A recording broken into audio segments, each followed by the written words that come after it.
I love playing with Cho'gath. It scales well, it has amazing CC, and the fact that W is like uncounterable is super underrated ability for sure. And then objective control is great. Really, Cho'gath has it all. I love it. If Yeah. you don't see Cho'gath, you can't actually get in range toward the bush without being like well in rupture range. Yeah, sorry, I'm looking at Jensen's tweet right now. It's aged pretty Oh, well. what do you say? He said, got our first 3-0 week of the split. That was yesterday. Oh, Uh-oh. You know what? I respect Jensen for not putting out. He has my respect. Hey guys, this video is sponsored by our friends over at Opera.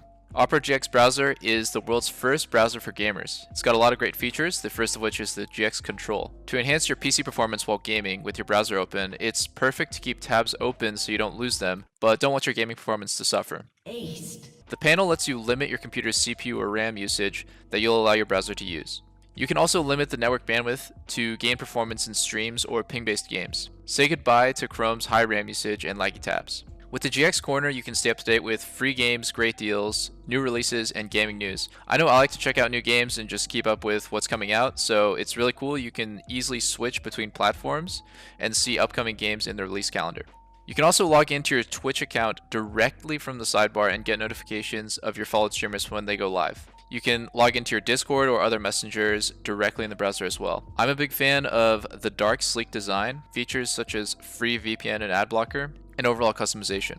If you're interested, click the link in the description to download Opera GX, write a comment with the hashtag InstalledGX, and tell me what your favorite games are. I'll respond to comments with the hashtag. Thank you, Opera, for sponsoring the channel, and let's get started with the video. yeah, and I'm really curious what C9 is going to pick for their support because, like you were saying, usually you want to have like a tank jungler or tank support, and they've already showed Lilia, so now you're going to have to pair Caitlyn with a tank. Yeah, probably. I think that's if you want to totally fine because let's just say both supports end up picking a tank jungler, or tank support I should say. It's Caitlyn versus Kai'Sa, basically just 1v1ing the entire lane. You don't need to like absolutely shit on Kai'Sa at the turret to get a huge advantage in lane. Like I think Caitlyn can they're not going to do it. They're just going to go straight for lane only. I hate it. Of all the bot lanes in LCS that are like really elite at that top tier, I think C9's bot lane is the worst at playing a win lane win game comp.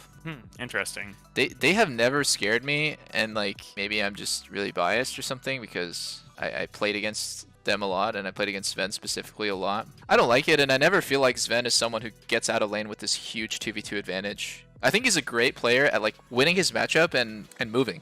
Like I've seen him dive mid so much as Kai'Sa and just show up when you wouldn't expect. I don't know. No, I mean that's interesting. It's not something I would think from seeing. Like I would have thought that would be the way they play because of how good they are. But it is true. A lot of the bot lanes that C9 plays are not playing super hard to snowball through bottom. Usually they are on like the the Sin and Tom type stuff. Yeah, no, and in fact, like I think that Vulcan excels at roaming mid and making a good fight happen away from bot lane. I think both of them excel at different things, and this is definitely not it. I think it's still possible, obviously, but when I see a comp like this, I just think, how are they going to round this shit out? Like, who's going to frontline for this Kate Morg Lilia? Yeah, it doesn't look good because, honestly, like, a lot of tanks aren't particularly great into Renekton. I mean, I think Gragas would have been good, but obviously banned. They have Gnar, so C9, again, so C9 going is for just this gonna have no 5 frontline range. comp. Yep, 5 range with Caitlyn. I hate it. I honestly feel like the only way you round out a comp like this is with Galio mid or something. Like, yep, I think their last 2 picks could have been something like hard tank top, maybe Malphite, if that's a playable matchup at all, and then just fucking play like Galio or something. At least I don't know play if you can something Galio into Azir. That sounds like miserable. shit. Yeah, miserable. All the mages mid are gone. What are you gonna pick? It's like weird because C9 yesterday they picked Azir with no frontline. Today TSM has a great frontline. They have 3 fucking tanks with a massive amount of CC. That's a perfect Azir comp. So they basically gave PoE his best champion and banned the 2 mages that usually get played against it. I cannot understand C9's draft at all in any way. Like you would hate to play against Azir with triple tanks. So and then you're giving it, and then you're playing Victor mid. I don't get it. Yeah, I think C9's pretty outdrafted here. I would 100% rather be TSM's comp, and I think TSM has an amazing draft for this game. Like I don't know how that bot lane matchup goes. I imagine it's not the best for TSM in lane as far as like how these comps are going to play out. Yeah, absolutely. C9's really going to need to snowball this one. And even if they snowball, when they get ahead in gold, they're still killable. Like they're still all humans that can die in 1cc. I think like it sucks to play against a comp where when they get behind, like they become impossible to kill. That's usually what happens when you get behind against like a Seraphine or an Ivern or something, and you're just like, fuck, now we're never gonna kill anyone. But stuff like this, I feel so comfortable being TSM. So something that I think C9 maybe can do that would give him a huge advantage this game is like a late invade bottom side. For some reason, I feel like during lock-in in the beginning of the split, we were seeing a lot of late invades from teams, but lately it's been pretty rare. Yeah, and I wonder why that is, right? Because if you have a winning bot matchup and you win the level 1, one of the easiest ways to snowball a Cait lane would be to just walk into the enemy jungle at level 1, split the map, and then just have 4 minutes where the enemy jungler cannot possibly be bought. As it is right now, if they don't go for the invade, usually Hecarim starts blue. He's going to path down. He's going to be at crab at 315. I don't think Lily is going to be there. Maybe we'll see. Actually, Vulcan is... You actually called it. I think they are going to go for this invade. They definitely should, and TSM looks like they're not ready for it. Nope, not at all. I feel like this is always the vulnerability of Hecarim. Sword Art might get caught here on bind. That would suck for him. Oh. He's going to have to flash. Oh, no, he's not. Ooh, I just fighting I didn't like that hook in. I did not like it. I think Lost gets baited here. I don't think that was real. Azir is so bad at fights like this. What are they doing? No! His sword look at that! It's a blue red, dude! That is so lucky for TSM. They got a trade kill in the back. Holy shit, dude. Wow, dude, why is TSM fighting this? Like, I don't know. To me, this is just... I feel like teams are just like not... Vulcan auto-attacked red on accident! That's brutal. That's pretty rough. That's a game-changing mistake. If Lost got zoned off the entire first wave instead of that happening, that would have been huge. But instead, he gets a random trade kill. I do like the way Blabber's playing this. He's basically just not letting Spica have anything. I think they should try to prevent Spica from getting this bottom crab. I don't know if they have their vision though. I think Blabber should. He could try double crab, but it could be hard. It's a level 2 Hecarim. If C9's bot lane can deny it, oh, they're denying it. They're walking up and they're just gonna camp the crab until Blabber comes, or they're gonna do it. C9 is so good at fucking the jungler. They're the most annoying team to play against. Oh, look at this! They're making sure that Blabber's not in their bot jungle either, so it's just so fucked. They're guarding crab, making sure he's not getting counter jungled. And if Spica doesn't get this crab, I know he's gonna get so tilted, man. He will get it. Huh? He doesn't have smite. Oh, he doesn't have smite. Right? He won't get it. He used it on Krugs. He's dead. Oh, wait, he's dead. He's dead 100%. Oh my god. Wow. It sounds really horrible to do, but Spica just needs to sit at 10 CS for a minute and wait for his wraiths to respawn. Like, he just could not try that. And Blabber's on top of that. He's getting him right now.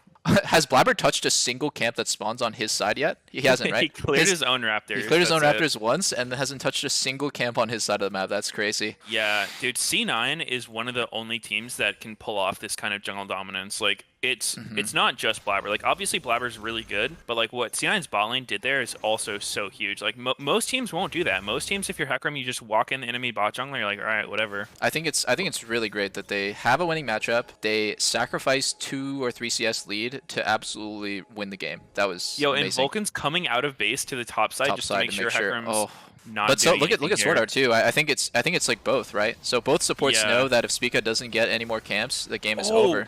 Fudge fucked up. He messed up his E. He's just dead. Yeah, he's actually dead. Actually, wait, Spica dies. Dead. Wait, does he have Triumph? Spica is Giga Tilt. Oh my god, the Guardian! Holy shit, that was so close to being so good, man. Fudge loses so much. Fudge loses. Spica is having a horrible time. I think Spica is honestly just tilted. This reminds me of a game I played with Jake that is legendary. Like, Xmithy had a game at Worlds where he got 4 buffed. They invaded him on his first buff. We lost the fight. And then the jungler instantly, like Blabber did, ran to his other buff and took that too. And we ended up winning the game because Jake's mental is maybe the best I've ever had on my team. The guy never got tilted a single time. He just said, okay, I'm going to get 4 buff, but I think I'll be okay. He did like a really, really conservative pathing and got 1 gank off, and he was like totally fine for the rest of the game. Yeah. Like, I mean, that's 100% how you have to play against this stuff. Like, you just have to accept, and I think it's something that like modern day junglers don't want to do, but like you just accept like you're going to be weak as fuck this game. But the thing is, for C9 to actively punish you on every camp, their lanes have to be playing pretty aggressive, and you basically just have to say like, okay, you know, jungle's fucked, but I'm gonna play for lane now. Or I'm gonna play for my lanes now. Like I'm just gonna try to get a lane advantage Yeah. and then just like play around them because Yeah. if he wants to stabilize that lane, he has to like stop farming, right? Like stop taking your camps, and then you get some breathing room. If you try to like sacrifice even more from your lanes to try to get yourself back in a little bit, it's just the returns are so small. Like you just have to kind of accept that you're gonna be a meat shield. Yeah, yesterday you said like that is textbook getting pressured, and that's exactly what Spica did this game. He got pressured so hard by getting invaded on that he made the game unplayable for himself instead of just playing smart after. I think that's usually where some of the biggest L's come from in competitive is not wanting to accept a small loss. So by trying to hold on to it, you end up taking a fucking huge loss. Blabber is so... How does he have this much farm, dude? He's so farmed, he's actually like actively... He was level 6 to level 3. Oh, Blabber does have cleanse. Blabber's dead. Blabber's dead. He has flash. Oh, he's fine. He's fine. I'm trolling. My bad. To be honest, I'm surprised that Kai'Sa hit 6 too. It's because Sword Art roam top at level 2 that he has so much solo XP.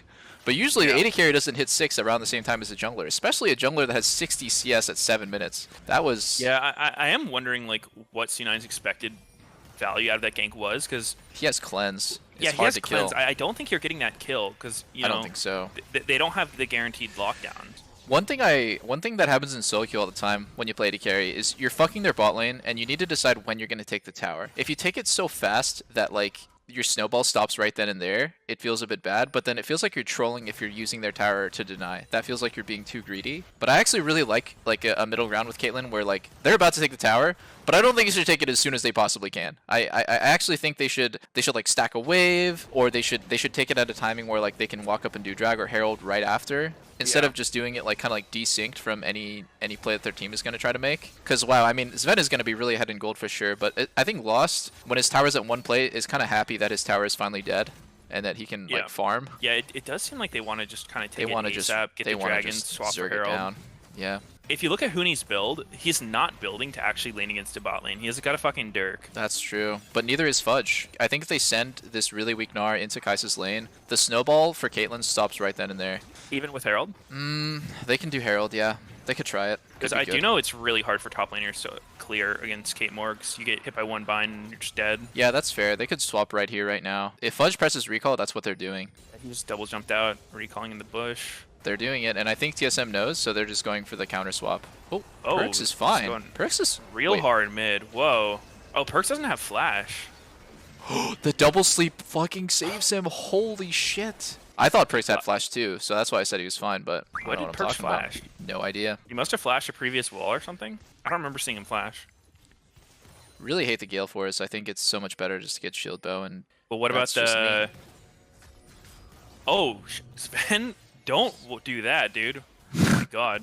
Look at the way C9's playing right now. So Fudge pushes out bot because he was uncontested, and he walks up for Herald, and I like that. I like when players are actually pushing their lane and moving, and their team is playing off of it. I think what a lot of players do here is they would say, Nar would be like, okay, I got TP coming up soon. I'm going to go like farm my Gromp or something, like just or take some random recall.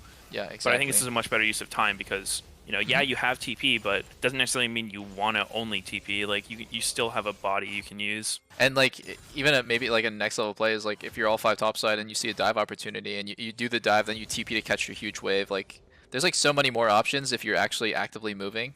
He ends up leashing blue buff for his mid laner. Yeah, what a nice I was guy. going to say that was a really clever play there because Hecarim wanted that blue. Because denying those camps bot side when Hecarim is...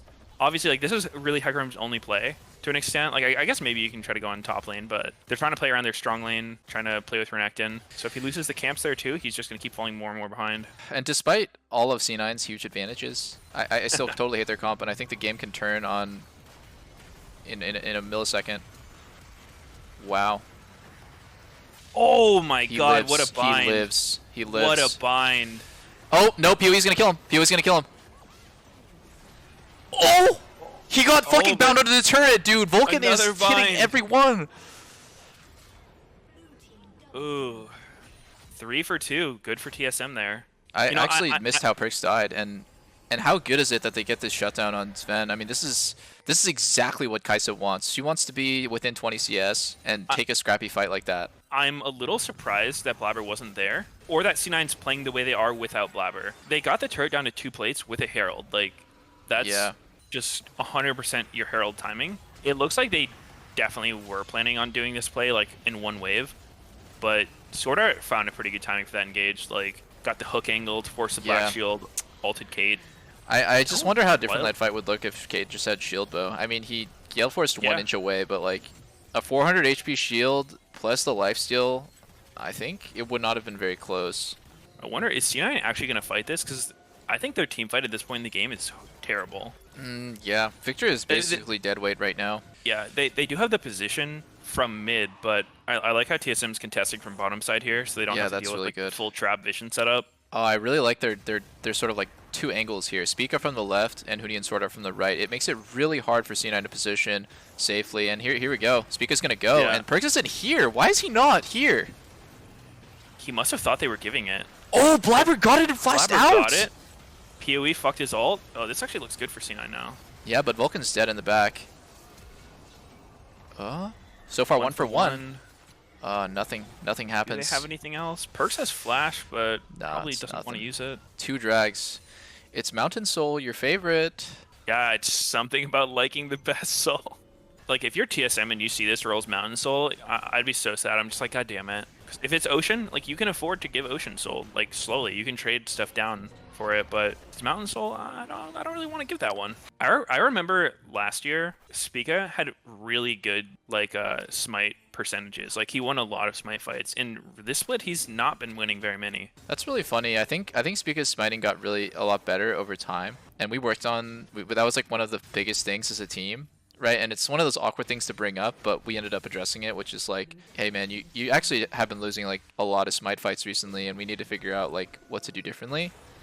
Oh, Perks is gonna die instantly here without, he flashes for no reason. He wasted flash. Why? My God. No. It feels 2.5k gold ahead, like C9 should have tempo and have control. Just feels like TSM is just winning. Oh no, I mean that does come with the kind of chance. Oh my God, PoE went Berserker Greaves. That's so disgusting. He's playing against no frontline, by the way, so... Yeah, dude, like, you don't want true damage as an Azir? Yeah. What? PoE's like, you're are up always... against long range. Who are you spam stabbing? I think that's just objectively bad. Yeah, of course, it's just objectively bad. I would even rather him have one like Merc Treads this game, so he doesn't die to Morkbind or Lilia Sleep than fucking Berserkers. This really is PoE, dude. Building the right items is not his strong suit. He does it sometimes. It's not like he always builds the wrong thing. Some part of him inside, this whole voice, just says, yeah, but what if we built something bad? It's the curse, man. He probably, as a fetus, he made a pact with God, like, I want to be a world-class mid laner, and then he's like, okay, done, but you're going to build like I don't think shit. it's a pact with God, dude. Look at his name. I think it's a pact with Satan. It's Satan. Maybe that's the cost. That's the cost, man. That's his fucking debt. Exactly, man. It's his Achilles heel. Time to pay your debt. It's a fucking Leandry's Corki game. He goes, nah, man, but it's first week LCS. I'm on TSM. I have to do well. He goes, I didn't make the rules. I didn't make the rules, man.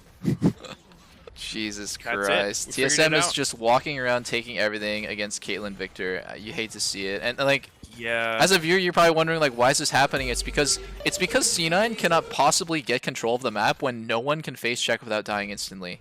I feel like I'm just dogging on Sven the whole game, but like, is it really enough to be ahead 30 CS and spam pushing every wave like that? I think playing Caitlyn well means making their 80 carry irrelevant, and when you have a matchup like this, that's what you have to do, and they just weren't able to do it. I mean, I've always viewed tank junglers as like better in competitive than carry style junglers, and it's not to say like all the time, but I think this example showcases like one of their strengths is that Spica can afford to be this far behind. Like, imagine if those champions were flipped, right? If he's on a carry jungler and he's getting this far behind just because of like what happened in the game, he's fucked. He can't do anything. But the fact that he is just a tank, he still has all of his utility. He's still not easy to kill. Yeah, I mean, at this point, what, he's 1 level down, irrelevant. He is how many items down? A quarter of an item down from Blabber, and his tankiness is basically the exact same as it would normally be. Yeah, I think C9 needs to stop doing these Caitlyn no frontline comps. Yeah, yesterday... It'd be a shame if they come away from this week saying, all right, Caitlyn shit, when in reality it's like, well, tell me which 80 carry does work with no frontline, I'll wait. Yesterday it was Caitlyn Azir with no frontline, And today it's Caitlyn Victor with no front line. It's like they didn't learn their lesson. It feels so weird to talk about all this stuff while they're like mathematically winning the game, but like, yeah, it's unplayable, I think. I don't think it's like completely over in the sense that like they can't win, because TSM could obviously mess up, but it does go to show that like even with that kind of lead, like it's just so hard to play the game. Basically, anytime C9 gets an opportunity where they have number advantage, nothing's really going to happen. It's because everyone on C9's team dies in a single CC, a point of contact of Kai'Sa or Renekton touching them is instant death. I do want C9 to be able to play Caitlyn, and I do agree, like when you see stuff like this, it's kind of like when I was playing Senna on TL, and we had these like really horrible drafts, right, with no damage. Yeah. Trying to draft it like a normal AD carry. And then what we ended up taking away, and like this is also my fault because I didn't really understand the champ very well. Oh, double sleep. Lost his cleanse, he'll be fine. This is so bad. Blabber's gonna die. Engaging on the dude with Flash Zonia, he should be okay. Oh wait, he couldn't flash for the hook? He couldn't flash, he couldn't, yeah. It must have been buffered inside of his hitbox when he came out. Damn, I thought for sure he was just gonna flash off that little mountain wall and then the fight would have been playable.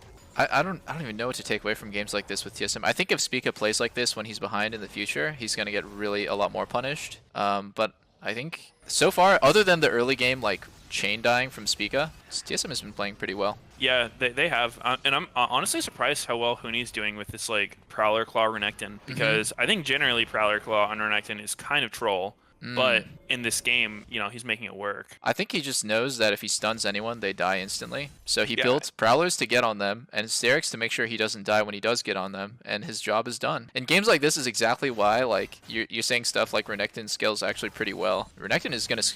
No, definitely be more useful than Gnar this game. Because he has that damage mythic as well, like, I honestly think Renekton can and probably should just build full tank the rest of the game. Like, pick up a Randuin's, pick up, like, other defensive items he wants, like Thornmail or Visage, and... Like that Prowler Claw alone is enough damage to always be able to one-shot Caitlyn if he doesn't get like a GA or something. At the very least, he'll stun them and just lock him in place for a loss to kill them, right? Like, or he'll stun them and then Spica will fear or something. It's like he doesn't even need to 100-0 someone by himself. He just needs to get the stun off and the fight's already over. Huni is kind of like sometimes a fucking inter and sometimes he's kind of a genius. I wonder if it's fun to play Gnar against Renekton Hecarim. I feel like those champs just run you over. 90% of the game, if you're weak side. Yeah, 90% of the game when you're playing Gnar, you are an AD carry. You are an AD carry that built Stridebreaker, but you're still an AD carry, and playing an AD carry against Prowler's Claw, Renekton, Hecarim doesn't sound very fun. So I'm not surprised that he's behind. I think I am surprised that he's down 70 CS. What's C9 gonna do here? Like, it looks like they're posturing to contest this dragon, but they can't even walk in. They've got a Victor top. Victor doesn't have flash. TSM's got 5, so C9's gonna have no setup for this. And I don't even think C9 can run to Baron. Again, like their game yesterday. Like, not having that tank who can actually afford to get hit by Baron without just being out of the fight is kind of a big deal. Did you see that the Caitlyn ulti? This is actually something that's become very meta in my solo queue games. Caitlyn's like to do what I like to call is like the flex ulti. They just press it for fun. It had absolutely no value. There was no reason to do it. They just like to get damage dealt on the board. I don't understand why. Why do people do that? He shot Lost? Yeah, he just ulted Lost mid, and Lost had red buff, and he just lifesteal off Wraith. Like, I don't know. But I don't like that they didn't learn their lesson from yesterday. And I didn't really mind yesterday. They tried to beat TL at their own game, and I think, like, after that, they kind of realized the holes. Okay, like, they picked Skarner, we picked Gragas. They picked fucking Rel, we picked Thresh. I think the front-to-back comp, we can try out different picks or something, but we should, like, set up some rules, and then, nope. Straight into the next one. I think what happens to C9, like, I know what happened last year, at least so they said, was like they just win scrims with anything. So I think they do kind of get wrong reads in the meta. Yeah. Because if you win with no tank, like, you probably don't see the flaws of no tank. I can say from first-hand experience that is exactly what happened. And it's tilting to lose to a team that breaks your rules. Like, I think there are certain things where every team has like a draft rule, you know, like with this, like, this is probably the best jungler, like, we want this kind of comp with these champs, and, like, it's tilting to lose to a team. I remember, like, way back in Season 7, remember when Immortals was the best team with, like, Adrian and Wild Turtle as their bot lane? And they would pick something like Soraka support with Nidalee jungle, and we were like, this is the world's shittiest spot 3v3. We should never lose this game no matter what. They have no CC. We go into the scrim, we get completely hard stomped, and then I'm just like, man, fuck these guys. Like, it's so annoying. They're not learning anything. They're just winning the game through, like, lane. Oh? No. I hate it. What is Blabber doing? What is Blabber doing, man? He doesn't have Flash or Zonia anymore. Wow, if that Nautilus hook hit, I think he was gone. Holy shit, Huni got baited in. Way overextended. Okay, I guess He's Blabber. actually incredibly squishy with cooldown boots. Yeah, he is. This was a good game to go Ninja Tabby or even Mercs and a shit ton of armor. He ends up having GA now. GA is pretty useless against Caitlyn. I like C9 flipping this, actually. Their game is over. They cannot win a normal fight. I think they're going to have a completely terrible fight after this. Yeah, that's true. And they might not Sven's even dead. get it. PoE traded for Sven. Perk's dead. And TSM got it. And they got okay, it's over. It's over. Not a great result from the flip. No. Can you Definitely imagine not a what you'd better like to early game see. for C9 too? C9 got the best early game possible. They were 60 CS jungle to like 12, and it's still not winnable. And all you can really say in this game is just coach gap. Yeah, that's a big part of it. It's just like I think C9, like, they obviously made mistakes, but it's more so the case that, like, I think when they make mistakes, it's super costly. Whereas like TSM, they can make a lot of mistakes and then still be fine. Yeah. It's kind of what you were saying before the game. It's like even when C9's ahead, you're not that scared because they're just paper. Like they flop. Yeah, for sure. They're always killable no matter what. That's like one thing that's great about early picking champs like Hecarim is like if they get behind, they're still serviceable. But when they get ahead, they are like engage, assassin, it's over. unkillable tank that does everything. I don't think you can say the same thing for a lot of champs. I don't know. Lilia just doesn't seem very good. You were saying that people picked. You're saying people picked Lilia, or sorry, people picked Hecarim into Lilia, right? Yeah. Oh. Yeah, that's generally what people do, but a lot of times people do pick Lilia into Hecarim because I think that being able to do what they did early game, you can win the game off that, no doubt. Like, one of Hecarim's big weaknesses is he's, like, weak level 1, not necessarily in his, like, ability to fight, but the fact that you don't run flash on him. So, like, not having flash level 1 is a pretty huge liability. Like, you can't fight. You just die. Yeah. But, yeah, I mean, Oh no. It's so sad. The point when C9 stopped being 3k gold ahead is the point where they started losing. Yep, it was just that one top play, like, Yeah. just a slight misstep from Vulcan, letting himself get hooked, having to black shield it. Yeah. Sven gets ulted, and then from there, it's just, like, it's over. If they were able to wait for Blabber to get there with the Herald, on, like, the next wave, they probably would have been able to keep their snowball going. But it's one of those things that's, like, it sucks when any tiny mistake you make can have that catastrophic effects. Yeah, right? exactly. It's like, even if they avoid that one mistake, are you really saying that TSM's never going to find a window to, like, look for an all-in, like, have even or number advantage on you? Like, I don't know, dude. I feel like most people can do that. Oh my god, that Prowler's Claw was absolutely massive range. I don't know if that was Prowler. normal, but like, what the fuck? It was E with Prowler. It was E Prowler, but like, still, holy shit. Dude, Prowler Claw is fucking long range. It's like it is longer than Flash. It's fat and it follows Flash. I love that item. I don't know if it's balanced, but it is fun. that's most of season 11. I don't know if it's balanced, but it's fucking fun. Yeah, I guess Spica really is just too good. An immaculate It's a jungle gap. It's a jungle gap. Yeah, I don't really think C9 played too bad. I mean, they got hooked once. Decision making was fine, but it's just like they're so limited in what they can actually do this game, just due to their champs. Like, it sucks to keep coming back to it. Yeah. But you know, like a lot of their plays they did, like, you know, that first dive they attempted on bot lane, like, that was a pretty textbook play that should work. Like, you know, a 3v2 dive with your mid laner coming down. Like, I think, yeah, like you said, if they stacked a wave, it would have been better, because then, like, you know, giving up one wave's not a big deal. Giving up a stacked wave is. Oh, Perk's gone again. Perk's literally has. This is probably one of the worst games I've ever seen out of him. He's playing like a melee, but he's Victor. Yeah, I can't imagine Perks actually plays much Victor. Is it a penta? It's actually penta. Actually a penta. Penta. Oh. Oh, the snipe. Dude, there have been so many pentas this season. What? There really have. Sven got 2 back-to-back. Wild Turtle got 1, Neo got 1, and now Lost got 1. This is hilarious. Yeah. Turtle's gotten 2 this split. He got 2? Holy Yeah. shit, what a legend. I actually didn't see one of them then. Look at Vulcan. He's slumped over in his chair, drooling. Yep. It's all because he died level 1. It's like, man, if that he just red buff. didn't get hit by red, Secret it was Agent a red win. buff. I mean, C9 is trying new stuff. Like, they're playing at a draft disadvantage for sure. Limit testing, if you will, like seeing what they can actually get away with. You know what? I would better give to get any punished here. team in the league the benefit of the doubt, except for C9. I think C9 consistently goes into playoffs and drafts the most idiotic thing ever. All the way dating back to in Season 6 when they had Rush and he picked Kindred 3 games in a row when it was awful. I don't know what is up with C9. There was a game, I remember I was in the finals Oh, it was against you guys.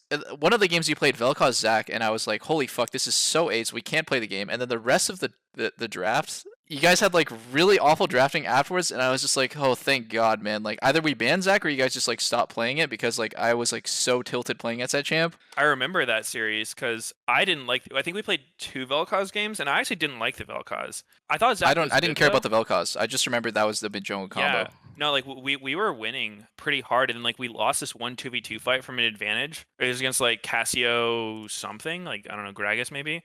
Yeah. And then I remember I was kind of frustrated because I'm like, how is BJERGSEN blind picking Vlad and Cassio every game, and like it's just Vel'Koz? And then like when we were loading into the game, I remember Jensen's like, have we ever won a scrim on Zach? And I was like, what? First of all, yes, we have. Second of all, like, are you trying to like tilt me before the game starts? Like, what is Uh-oh. that comment? Uh-oh, internal problems. No wonder you guys didn't pick it anymore. Dude, I just remember there was like so many instances where C9... Let's just take a more recent example. When they pick Ezreal or Yumi every single game in our series, and then they like lose. And then in the losers bracket, Senna is obviously my favorite AD carry for that series. And I'm just like, dude, if I don't get the first pick Senna, I'm actually really fucked. And then for some reason, C9 opts to play Ezreal against Senna in like the game deciding match. I was like so mind blown. And they just consistently have like really awful drafting ideas. I don't know what it is. Maybe I think their staff has changed so much over the years as well. Like this isn't even Reapered anymore, but this one was a Yeah. mind blower, and I don't give them the benefit of the doubt. I think that C9 just like somehow manages to have a bad read a lot of the time. Crazy. What's up, What's brother? up, dude? How's What's it up? going? How's it feel Honestly, flipping burgers like that? honestly, I was fucking cooking some good Big Mac. Like Yeah, you were. early game, that shit was Dude, fucking tough. don't lie, Ming. You were tilted as fuck when you went for that top dive. No. Actually, I was actually fine because Okay. it's like when you're so fucked, you just like don't care anymore. Yeah, Like, yeah. You have the state of mind where it's like, if you're little fuck, it's hard to play it. Like That's oh, true. fuck, That's true. that shouldn't happen. At But, a like, when certain it's, like, point, that shit, it just becomes funny. It just gets funny. I was like, fuck. I mean, I think we played well after like 2 recovers, so. No, you guys definitely did. Okay, I mean, like, the biggest thing that me and METEOS were talking about, right, was, like, you guys outdrafted them pretty hard. They basically have Yeah, 5 squishies against a crazy one-shot combo with, like, Hecarim, Shen, Renekton. You guys felt good even though you were behind, right? And that's what gives Yeah, you I some mean, I was confidence? Their fucking comp is like turbo shit, and we are like all our champs are just getting through there. So Yeah, I that think feels we fucking would just good. win. Like even though the early game was shit, I think we still like play really well. Like Mhm. fucking Perks was cooking some Big Mac on sides. Oh my god, he was. He got caught like 5 times in a row, and every Yeah. time I see him on my screen, I was like, yeah, he's just gonna die. So He is fucking dead. Talk to me about what you think happened. So they invaded your red, and you guys got kicked out pretty hard. And then you went to your blue and got kicked out there. And then at that point, like, what were you thinking? Because like the bot crab obviously got you killed, but I could totally see why you just literally had to go for it. yeah, I mean at that point, I was like, I think it's like worth to flip it because if I get it, I get level, or I'll be in like fine spot, right? Like I'm still fucked, Mhm. but at least I'm still like okay. We have some vision for bot lane. It's like I could still maybe look for cheese gank, but after that, the top gank is like it really helped us Yeah. because at that point, like the early game is like pretty fucking doomed. So we just have to go for like a really flip play, and they didn't really cover well. So Yeah. I think that So that just you made, liked like, the dive, right? You liked the yeah, I dive think- where I you think killed it's really Nar. good. Mhm. Yeah, I mean even if we're like what's it called? Even if the game is not fucked, like it's still really good to go for because that just flipped the top match. I actually called out that dive was actually good for you guys, even though it looked like it could have been a tilt play. But mathematically, the guy lost like 4 waves top. I mean, it was 1-for-1, no? Like It was 1 for 1, Nar. and he had like 20 creeps at his turret. It was Yeah, he burned crazy. TP as well. Like he burned Yeah. TP to come back, and then he died. And Yeah. it's just like really good for the game state. So I mean, That's super sick. I had one question for you, Mr. Spica. Yep. Well, first of all, Go good ahead. game. So something that I've been noticing in games recently is the lack of late invades up until this game. Because when I saw TSM's, when I saw C9's comp, I thought a bot side late invade was super likely, and it looked like you guys were a little caught off guard by it. So, do you think that is it like a thing in practice? Do you think people aren't late invading enough when they should? Like, do you think people aren't getting punished where they should, like losing level 1? No, I actually think I think that's the only play they could really go for because like their draft is so shit, right? But we were talking about it, but we didn't really think they could late invade because late invade actually get punished like really often in scrims. So a lot of times, Yeah. like top laners come, they're hovering, and then if you don't get it off, like jungle is pretty much over. So it's like really high risk, high reward, unless like I think we did a late invade one time. We're playing like Hecarim, Kai'Sa, Pantheon, like that level 1 is just 100 to 0. So even if their Mhm. top laner come, we're still fine. But I think we Yeah. should have like anticipated, and then we could have had like some counterplay. Yeah, that makes sense. I guess top laners coming is something that like going scrim to scrim is definitely gonna give you a weird read on because you don't Because know if they're obvious, gonna be yeah, there. like for Lilia, that's like a really common play. Like I did it last year Worlds as well. Last year Worlds lane Vega is like way more broken because Raptors give you a lot of HP compared to like Yeah. this year. But now it's like not really common play. It's really on like red side Lilia, you want to invade boss side, so you could do like Raptors to your Raptors, so you get the most farm. But on blue side, it's like not very common, I think. Mhm. Yeah, makes sense. Yeah, that actually makes sense. I was wondering why would that be different from the worlds that we played on, where literally we lose every single scrim at level 1, and then Because you just explained it right there because of the Raptors. yeah, because they changed talisman and the healing pretty much. Like he used to heal way more, so you actually like don't take any damage. But now you Yeah, can actually take damage. So that's like a really big difference. And I think teams are just better at playing around the lane invade now. Like there's a lot more counterplay. Like you can like stack, you can like counter invade. So yeah. there's like a lot of things you can do. I've noticed that you guys really often get the core of like control mage mid and then Hecarim Kaisa with engaged support, and it's like it's pretty solid. It's pretty flexible. Like one time you guys played Shen with it, you should have won that game, and then like a couple others. Obviously, I think do you guys just have like other stuff cooked up that you haven't been able to show yet because you just keep getting comfort? Yeah, I mean I think it's spring split, so it's like good to play comfort because usually beginning Yeah, of the year, everyone's like shit, like in terms of team play. So I think it's good to yeah. play comfort. Like get good at what you're good at, and then you can branch out. I like that everyone was laughing their ass off when Lost got Penta as well. We're like, cause like he was like, or every other AD is getting penta, so he's like, this is also my I mean, Wild Turtle has two, man. He's got a lot of Yeah, catching up.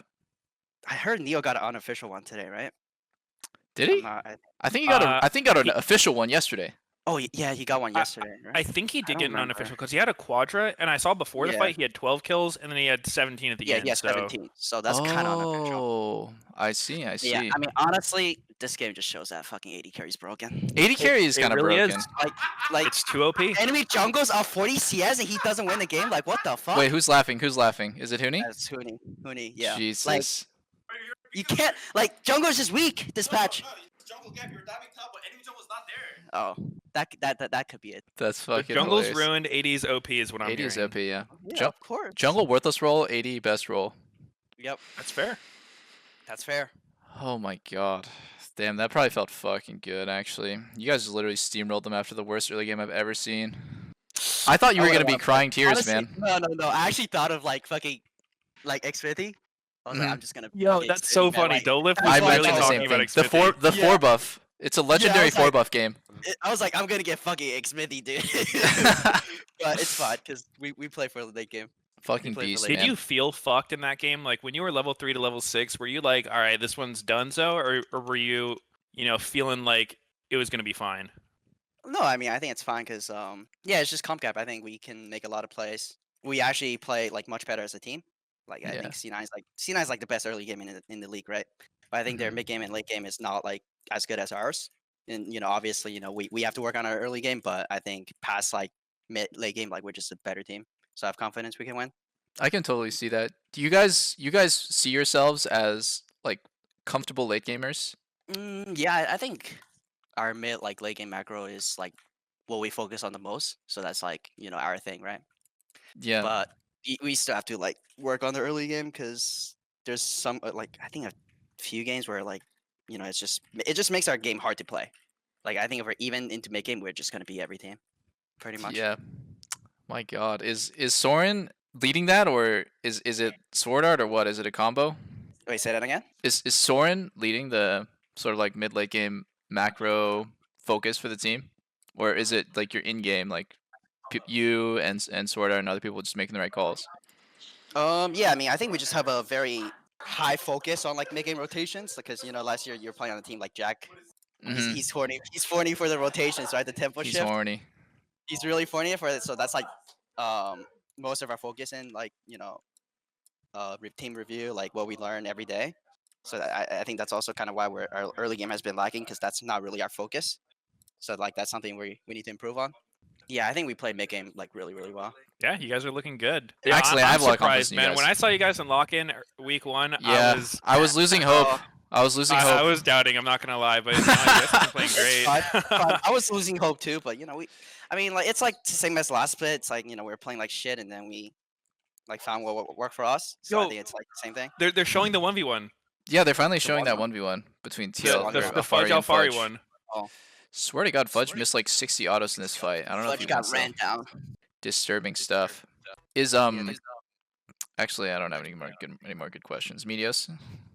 No, I thought there's some good answers. Thank you. Spica, you're always the best Thank you, interview. thank You're you. probably also the only You're the interview best that I ever get. interviewer. Oh, thank you, man. Oh, Appreciate really? it. No one wants to come on a Doublelift show? I don't really ask a lot of people, honestly. Ah, I don't want to talk to Rands. for content. The rants. Fuck the content. I see. Okay, you know This is what? the content. I'm honored. I'm honored. You're the I'm greatest, honored. man. Thank you. You're the greatest too. Nah, thanks. Thank you. Peace. See ya. Take See care, ya. dude. See ya. The Doublelift show. Absolutely not. Actually, Lena had a really good idea. Make a talk show, call it Trash Talk, and then just invite pros and people in the scene on it. Talk about total random shit that I think is interesting. It'd probably do Yeah, it well. could I be just good. need to set it up. That'd be fun. Shooting this shit, let people's personality come out a little bit. Yeah, jack them up a little bit, get their confidence up, and then Yeah, have them tell me fucking something spicy, like something good. Core JJ is gonna be sitting outside the room waiting to catch him. Close your eyes, seek paradise. Won't change your mind.